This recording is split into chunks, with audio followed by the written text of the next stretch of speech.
Hi, Eleanor. I'm really glad you came in to see me today. Thank you. It's good to be back. Yeah, awesome. What do you want to talk about today? It's just been a hard week. I think, it's getting to me that I'm not as physically mobile as I'd like to be. It's just wearing on me that I feel like a burden, to my family, and particularly my oldest daughter. And even today, having to, come in and ask her to give me a ride, and, it's not how I want this to be. Yeah, definitely. I hear that that's really difficult for you.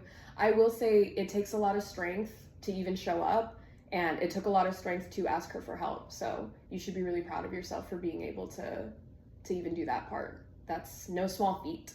Thank you. I appreciate that. I mean, I think it's something, we've discussed that feels very unnatural for me to have to do. I'm trying to be better about it, but I was thinking about it last week. I just feel like there are really a lot of similarities between my daughter and her caretaking of me and how I feel like I've shown up as a caretaker for a lot of the people in my life. And so I think there's just some guilt there. Yeah. That, whether I'm projecting it onto her or, I don't know. I don't want her to resent me for having to help me. Yeah, no, I completely understand that. Yeah, I know you've spoken a little bit before. You had a pretty independent upbringing. What did your mom and dad do for work? Did they both work?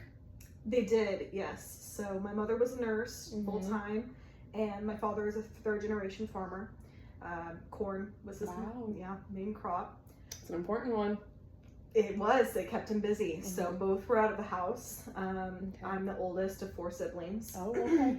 So I was, tasked a lot of the time with taking care of them, making sure, I was there when they got home from school and around on the weekends. And, I think over time, there's a large age gap between the youngest and myself. And, there was really more of a maternal role there as opposed to siblings. And so I think that's where some of the caretaking started for me, at least. Yeah, that definitely makes sense. All sisters, all brothers, a mix? 2 brothers and a younger sister. Okay. Who do you think, out of your siblings, who required kind of the most attention? Definitely the youngest, just because, they were younger. Yeah. And literally needed more. But I think all of them over time, just saw me as someone that they could depend on and really, that dynamic stayed our entire lives. I was always the one that would plan family gatherings, or, they could come to with their problems, or even later in life, helping with medical issues. And, obviously with my husband, that was a large, portion of my role with him as well. So, yeah. What's that been like for you? What was that like for you as a kid? I don't think I would have been able to verbalize it at the time, but looking back, isolating. Yeah. Just a lot of responsibility, felt very heavy. And then, eventually you become used to it, but I do think there's resentment towards my parents. Definitely. Which is why I worry about my daughter. Yeah, absolutely. I really commend your honesty there, that it's not easy to be honest. But yeah, I mean, resentment's a real thing, especially when you're put in a caretaking role at such a young age. I know you mentioned that kind of then mirrored what it was like taking care of your husband. How did that kind of change y'all's relationship when you took on that role with him? Well, when Hank got sick, it's been 12 years since he passed. I think it was a natural role for me to step into, and one that I was happy to do. Obviously he was my husband and I wanted to help him.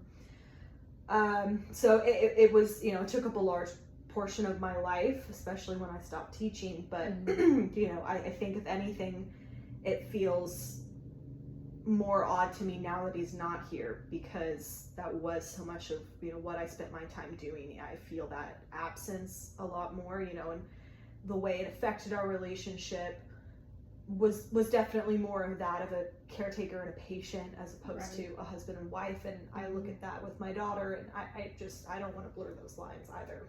Yeah, absolutely. I completely understand that. What was your relationship like with your daughter when she was growing up? I wasn't around as much as I would have liked to be. I was a full-time teacher. And, I think it was hard for me to know how to show up for her because it wasn't modeled for me. Definitely. So I think we have a good relationship, Mm-hmm. but maybe foundationally it's not communication wise where I would have liked it to be. Right. And she's an only child? She is, yes. Okay, that's different. You had, 3 siblings or 4 of you, and then you have an only child. Yeah, I think there's a very pragmatic part of me that just felt like this is what I could take care of. Definitely, that makes a lot of sense. Look, and you know what? A lot of people, it's hard for them to kind of know themselves like that, so I applaud that you knew what you wanted. How's y'all's relationship different now with kind of the strain of you feeling very anxious to ask her for help, and she's an adult now? What's that kind of been like? Difficult, and not for anything that she's done. I know she wants to help me and is always asking. But because she's an only child, I know that there's no one to kind of shoulder that responsibility with. So I'm hesitant to come to her. And it's some of it's anxiousness, some of it's guilt. Just not wanting to overwhelm her. She has her life, and I want to respect that. So, it's been hard for me to navigate. Definitely. What do you want that relationship to look like? I mean, I'd like to feel closer and more comfortable, again, or just, it's not for anything she's done or said, but just feel like it's okay. I have permission I've given to myself to ask for that type of help. So yeah, I'd like it to be easier. Yeah, absolutely. Okay, and Eleanor, who, has that closeness and that trust with her and has the permission, what does that look like in your relationship? Well, I think, since I've been coming here, we've talked about showing up and being the one to reach out, and I think I've tried to introduce that. She brought me here today, and we're making some steps in that regard. I think for me, it's not what comes naturally. So it's very much, kind of pushing myself to get comfortable with it. Some exposure therapy, if you will. I think it's getting a little easier.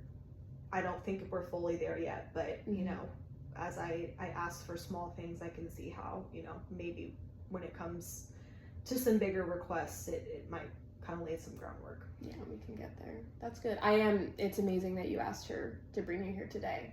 I think going forward, next time it comes time to ask her to bring you somewhere, and Eleanor, who has the permission, and it's close and it's trusting and it's easier, what does it sound like to ask